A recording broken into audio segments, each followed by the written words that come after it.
We're in a little bit of a different environment. I'm sitting, yeah.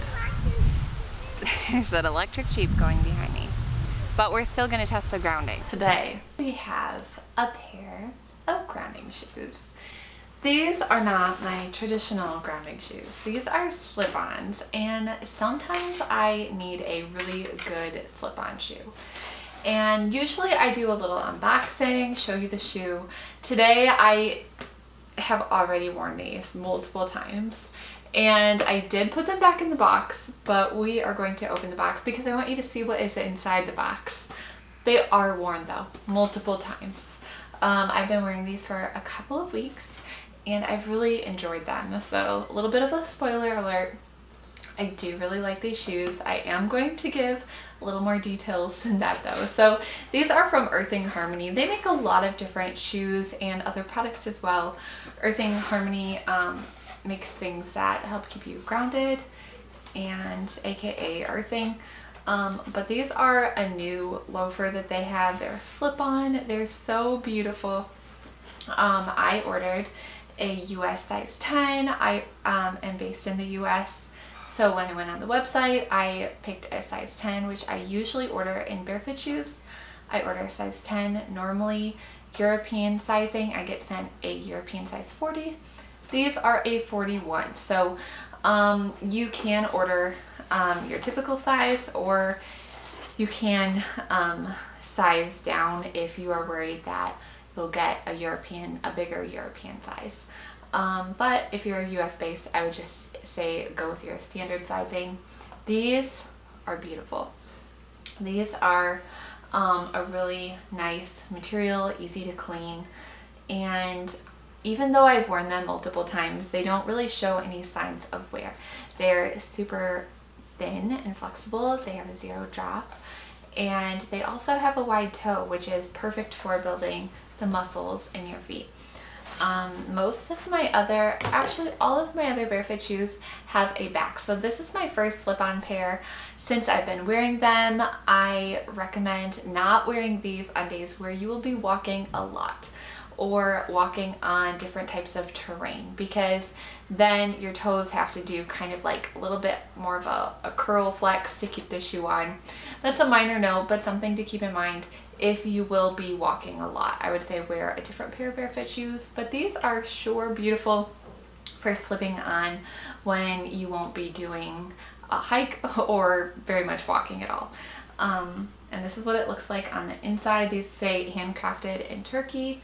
And then this is the underside. Like I said earlier, these are grounding. They have a little copper rivet under the bottom, and you can see a little bit of wear on there.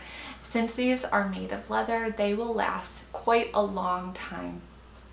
And I've really enjoyed how these look with different outfits. These look cute with some socks, different crew socks. I think these look really cute with, and they have this really nice detail right here. I'll show you up close a little bit what these look like. They also sell the same shoe with a back, and these are unisex, so they make these for men or women. This is just a very classic shoe, very beautiful.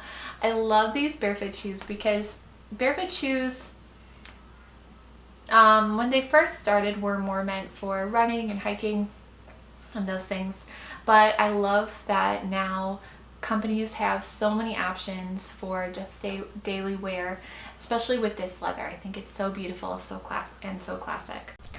Also in the box is this little pamphlet about earthing, a really cute little bag to keep them in, which I highly recommend. I keep my Barefoot shoes in this little bag or a box when they're not in use. And then it also has this adorable little keychain. I might slip an air tag in there and attach it to my keys. I'm also going to do something that I've never done in a grounding shoe video before, which is test how they ground. I have a multimeter.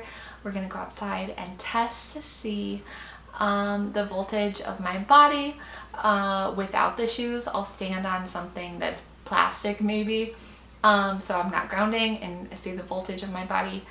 as in what it would be like if you did wear a standard pair of runners, what that might be. And then I'm going to slip these on and stand on the ground to see what the voltage is then. So I'm excited to see what they do, especially since it's a tiny little copper rivet. We'll see. We're in a little bit of a different environment. I'm sitting,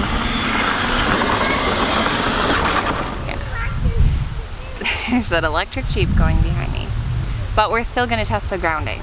I'm sitting on a basketball hoop stand, and we're going to test the grounding right here, because I can't find anything else that's like big enough and plastic to where I won't ground. So I'm going to stick this into something that's grounded. I'm going to stick it into the dirt. Okay? And then I'm going to hold the multimeter, and I'm going to sit on the basketball hoop stand so I'm not grounding. And I'm going to touch it. And that's my voltage.